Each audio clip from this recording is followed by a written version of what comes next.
I started writing this poem. I never actually performed it, but it was like, to those who prevented my radicalization. I kind of grew up in a perfect storm of potentially being that guy who, I guess if it was 10 years later, kind of like the Andrew Tate archetype. Because I grew up with like, talk about oversharing, like grew up with a mom that had severe mental illness and, really messy divorce, a dad who was, well-meaning, but would still just say things like, women are crazy and they'll ruin your life. And my experience was one for one with not crazy, but somebody who had schizophrenia. And so as a little kid, when you're like internalizing all that kind of stuff and then growing up in like a deeply red area where there was a lot of, heavy evangelical Christianity that had its own form of sort of misogyny, growing up in the sports world too.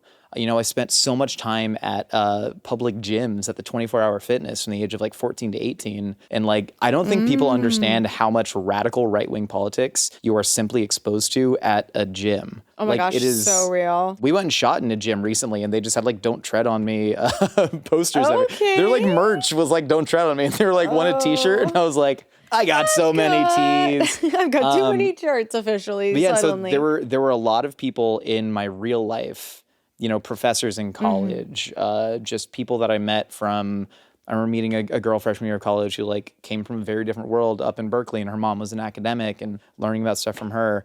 And so I think there's a limit to online interactions. I think there is a limit to how sort of important they can be sometimes.